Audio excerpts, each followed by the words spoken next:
Welcome to the channel, King Lizard's Game Lounge, and my first video on YouTube for what feels like an eternity. Big thanks to those of you who have stuck around and remain subscribed to me. Obviously I have been posting on Instagram still, albeit very limited compared to what I used to do. I mean, at one time I was posting every day. Now it's kind of every, maybe twice a week or something, purely because of health issues and mental health, physical health and that kind of stuff. So I don't want to bore you too much with that. I just wanted to pop back in with a video today to say hi, and talk some Street Fighter 6 with you. So I'm going to jump over to in-game footage now and chat Street Fighter in general and Street Fighter 6, as well as share some of my ranked matches with you. Hope you enjoy the video. Thanks again for sticking around. Gotta do this. Come on. This will be a good fight. So here's some of my ranked matches. Now, I've actually been playing this as much as I can since launch. Now, for me, that's around about an hour a day because of my sleep issues, and also I've got a problem with my arm these days. I've got a damaged nerve in my arm, so it means that my stick days are long gone. I can't use an arcade stick at the moment, so I'm kind of limited to using a controller. So all the action you're seeing here is with an Xbox One standard controller, for those of you that are wondering. Now, having played this quite a few hours and spent a fair amount of time in the World Tour as well, probably around about 13-14 hours in World Tour, as well as played the arcade mode just the once so far, but I will go through that with all the characters. I actually really like what they've done. This is by far the best Street Fighter launch since Street Fighter 4, which was my all-time favourite. The Ultra version of Street Fighter 4 is one of my favourite fighters, joint favourite fighters, along with Tekken Tag Tournament 2. Now, this one delivers 18 fighters out the box. They're all very different. Obviously there's some old school favourites. All of the original characters from the very first Street Fighters in, well, let's say Street Fighter 2, the very first decent Street Fighter, are present, with the exception of M. Bison, the boss. So, it's quite an exclusion not to have Bison in this game. JP seems to be the new Bison. However, he's a fighter I personally consider to be totally overpowered in this game, and pretty cheap as well, from experience thus far. Initially, JP was giving me big trouble, but I'll talk a bit more about him later when we see a match pop up. But yeah, Street Fighter 6 out the gate, graphically very nice. Initially, when I was kind of watching the game's development, I wasn't totally sold on Street Fighter 6 from day one. I had a lot of reservations about this game, and it wasn't until the very last stress test beta that came out, I think it was like a month before the game released, did it actually sell itself to me. I did have a lot of reservations about Street Fighter 6, given the travesty that was kind of Street Fighter 5 when it released, which was a game I bought PlayStation 4 for. It was the core reason I finally bought PlayStation 4, along with Uncharted 4 was a game I was considering to buy it for. But the minute they announced Street Fighter 5 is exclusive to PlayStation, at that point it was definite for me. I was getting PlayStation 4, and on the launch day of Street Fighter 5, the only thing you could do was play online, and that was crap. It was laggy as hell. It just did not work. There was no single player content whatsoever, and for a fan of the series, for me, especially after the magnificence of Street Fighter 4, it left a real bad taste in my mouth. So bad that I didn't actually return to Street Fighter 5 until about a year ago, thanks to my friends on Instagram, Kara Scott, Video Games Are So Awesome, and Retro Gamer UK. Those guys were playing it, and I kind of got drawn back into it, and I did have great fun with it. Street Fighter 5 now is a great game, but on launch it was very disappointing. Street Fighter 6 on launch is actually pretty good fun. Initially I was not so keen on an 18-man roster. That still seems a little light for me, but all of the fighters here are very different from each other. And there's a lot of I'm the kind of player that will play all of the characters. I will spend time with all of them. So for me, there's a fair amount of stuff to get stuck into here in terms of fighters and variations and stuff. I typically land up just being good at lots of fighters and not excellent at any, because I do literally love to play every single character in the game at some point or another. But visually the game is very stunning. It's a beautiful game. Very kind of Street Fighter 4 and 5 feel, which is great. It actually plays more like a Street Fighter 4, which is probably why I'm loving this so much and enjoying it so much. From what I've played so far, it just reminds me a lot of Street Fighter 4, and that in itself is no bad thing, because Street Fighter 4 is a fantastic fighter. So, World Tour it's okay in short bursts. I actually quite enjoyed World Tour initially for the first 4 or 5 hours. I was quite kind of, addicted to it. But some of its missions aren't clear and don't always show themselves very easily on the map. And sometimes you'll do things and you've actually completed the mission, but it's not clear what you do next. And for someone like me who falls asleep in video games, when I'm roaming around or trying to work something out, that's not great. It's a small gripe, because what else is there is actually really good fun. And they're reintroducing all the fighters. It's all done in good humour. I loved DJ section and stuff, and it's really nicely done. World Tour mode, and actually great. It'd be great for kids to play as well, the World Tour mode, because there's just lots of roaming around, missions to do, bits and bobs. None of it's particularly technical. It's not necessarily mind-blowingly hard. The only thing you might have trouble with is obviously pulling off moves, but they've even added a modern mode for players, to shortcut moves, which I think is fantastic for the genre. If you guys follow me on Instagram, you know that I love fighting games in general, and there's nothing more I love to see than a fighting game succeed commercially, because that means it's given more life to the genre, and Street Fighter 6 has definitely done that. I think it was like 1 million sales first weekend, and still a lot of people joining this game, which is fantastic. The modern controls has definitely drawn in a lot of people who typically find fighters difficult.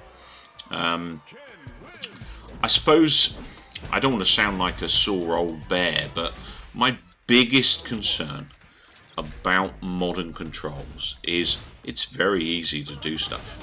And if you're a classic player like me, it's kind of at the point where you think, well, if I can't beat them, do I join them?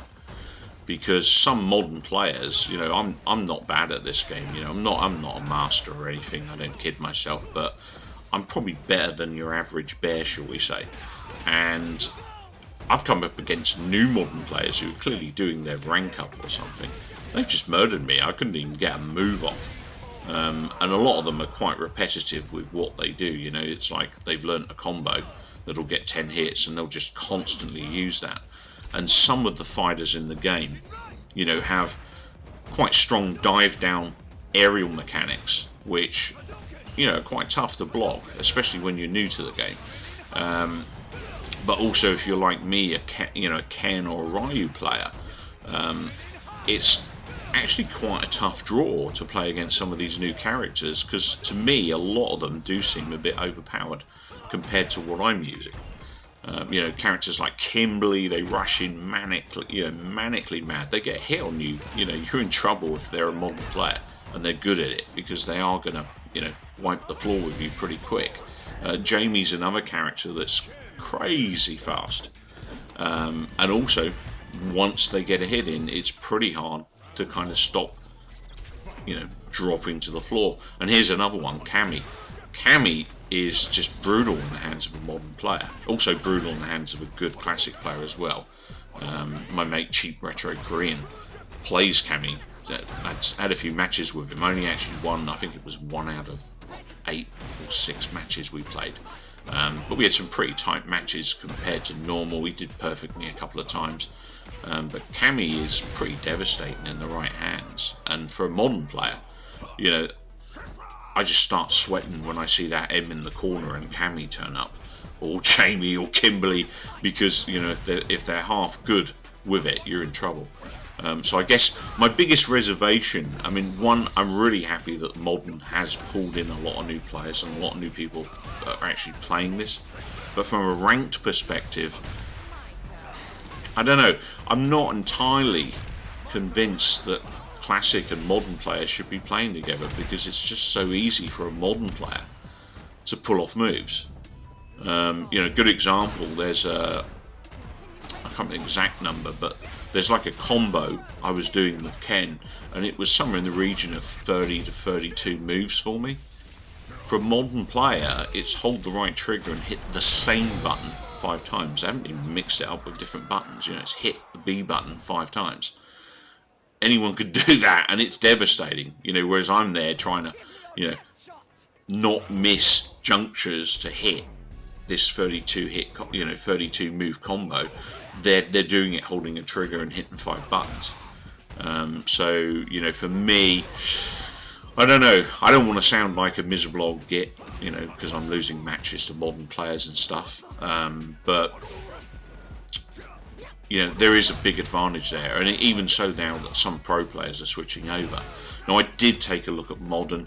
The biggest issue for me is I have problems taking in new games, and Modern is a new control set. You know, it's a shortcut control set, and for me it was like the choice of controls weren't logical compared to other fighters I've played, and getting my head around, you know, hitting the right buttons after already playing the game in Classic, it's just not gelling with me at the moment.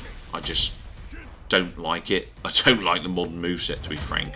And the other thing is, obviously, I play a lot of fighting games. I don't want to have to rethink what I'm doing when I jump back to Alpha 3 or any of the other old classics, which I do play on a regular basis. You know, for me and my depression and the way my mind works these days, to have kind of another different set of movesets I have to remember is going to be tough for me. And it was tough for me when I did use them. So, I don't know. I think it's fantastic it's there, though, because it's drawn in a lot of new customers, so don't get me wrong. I'm just sort of got my reservations about whether, you know, ranked Classic and Modern should be meeting each other. Personally, I'm not sure they should. But topic for another day, maybe. If you've got something to say in the comments, feel free. I'm open to all ears. You know, I'm not totally decided on this. It's just based on some of my experiences in the game thus far. But you know, stages in this game look fantastic. This level here is really cool. Dowson's level. You can see in the background all the elements that look all, you know, very realistic.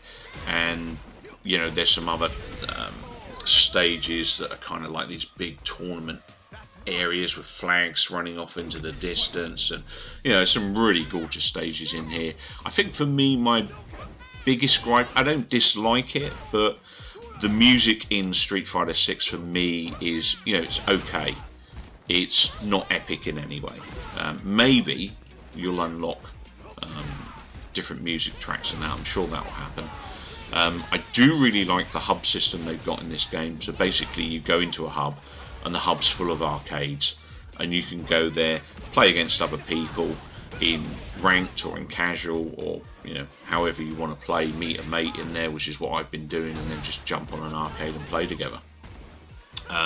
You can spectate other people if you want to pick up tips. You know, you see someone in the hub and their, you know, arcade machine's glowing, that means that they're on a run. You know, they've got a win streak, so they might be someone to watch. Maybe you can pick up a few tips off that kind of thing, you know. There's also a new mode, extreme battle mode, where you basically are fighting with other elements around you, a bit like the Mortal Kombat games, where they, you know, you chuck in like you know, darkness all of a sudden and then the screen tilts. You know, Street Fighter's not quite that drastic, but you know, you're kind of fighting, and there's one called Ball Rush where a ball runs across the screen and you're trying to kind of knock each other into the ball to get max damage and win the match. Yeah, there's some quite nice, fun sort of party game type modes that you can actually access in Battle Hub as well. So I quite enjoyed those. And then the other thing they've done, they've actually added an arcade area where you can go and play Capcom Classics, and not just fighting games. You know, they've had VARF in there. Yesterday I was playing some Street Fighter 2 Alpha, fantastic game, and it's another great way to get, you know, players into the franchise. So I think it's a fantastic idea to add that arcade. Obviously a lot of those games made their way to Capcom Arcade Stadium 1 and 2, and it's those games that you're seeing in the arcade area at the moment, which is pretty cool. So I always take a look at the arcades when I drop into the hub now, thinking, oh, what have they got today? And I do like my score challenges as well, so there is actually a challenge you can do on the arcade machine and set the best score. So I haven't done so well on Street Fighter Alpha 2, nowhere near my normal score at the moment, but I'll definitely be jumping back into those and enjoying those. So, you know, as you can see from the game action here, it's pretty, you know, it's pretty epic stuff. There's lots of big moves. You know, it makes you feel all powerful. It can also make you feel weak as shit when you get the crap kicked out of you. But, you know, it's a beautiful looking game, and, you know, just really, really good fun. And for me, you know, I would have liked to have seen more fighters. I definitely want a survival mode in this, which they did add eventually in Street Fighter 5. But for me, I love my survival modes, so I'd really love to see a survival mode in here. Other than that, I'd say it's a pretty solid package. Right now, for me, I give this game a 9 out of 10. If I was to rate it, I think it's a fantastic fighter, and if you've never played a fighter before, it's a great time to start, because, you know, this modern control set is a great shortcut and a lot more simplified for players that aren't used to fighting games. I am, and I'm finding it, you know, like I said, I find it a bit illogical the way they've laid it out. But for a new player, you know, you're starting fresh, so, you know, it's a great way to get into the fighting game. And who knows, if you play modern well enough, you might want to jump over the classic and see how you get on with those controls, which are obviously a lot more difficult to master, shall we say. But, here's one of the new characters I'm fighting at the moment. This is Manon. Now, Manon's actually quite a cool new character. I do like her. She's a kickboxer, but she's got ballet mixed in as well, and she's a model, and you know, she's got a really interesting moveset, and I actually started playing her ranked the other day and was actually quite enjoying it. This guy, this is JP, so as you can see, he's got the psycho power there. Now, I don't know, I mean, he's a different style of character, but I found this guy total BS to go up against with competent modern players or really good classic players. He's listed as a hard character, but he's not actually that hard to master. But he is seriously overpowered, in my opinion. He can literally do these psycho power moves from a distance, and once he hits those on you, it's pretty difficult to get out of them. You know, it's a nightmare. What I'm doing here is what you need to do with JP. Do not give JP any room. Get in his face. It's all about CQB with JP. If you don't get in close, you're going to lose the match. You know, you can't sit back. You'll just get nailed time and time again with this psycho power of his, which I nicely dodged there. I've kind of gotten used to playing some JPs. This was probably only my 4th JP match, but after the 2nd match, I thought, well, I can't sit back with this guy. You know, I've got to move in on him and get close. And sure enough, you know, you pressure the player. That's the way to do it. You know, just get in their face. Be careful, obviously, and think about what you're doing. But if they stand there doing that block move, you know, you've seen me grab this guy a few times in the match. Just grab him, you know, because they're in that block mode. They're not thinking about you grabbing them, and it's another easy way of getting some scores on them. As you can see, this is the move. Look at this thing. So I uppercut there to avoid it, and then I just wait in time to jump over it and get close again. But if you give them distance, you'll constantly get hit by that stuff. It's pretty nasty. So Jamie, This fighter is tough as nails. You know, he's really quick. I quite like him. He reminds me of the old Drunken Masters, you know, from the movies and stuff. Similar to Lee in Tekken, you know, that kind of a move set, and very well done. But in the hands of a modern player, this guy's pretty lethal. You know, if you can master this guy in modern, he's a formidable character to beat. He gives me a lot of trouble. He's a character I always sweat about when I see him pop up on the versus screen. You know, he's a tough one. So anyway, today is hashtag Fighting Game Friday on Instagram. So if you're on Instagram, pop over and give me a visit, King_Lizard or at King_Lizard, and maybe share your fighting game favourites with me as well. I'm going to try and do a fighting game video on YouTube every Friday now, minimum, as well as some additional content. I'll be doing my vlogs again soon. But I just wanted to jump in, share some Street Fighter 6. I'll probably share some more ranked next week as well, just kind of show you guys my journey, going through the ranking and just playing against other players. But I hope you've enjoyed this Street Fighter 6 expose, just my experiences and opinions on the game. Great game. Capcom have done good, and it's a great time to step back into fighting games if you don't play them, or you've always found them a little bit formidable. Take care, keep well, and come back soon.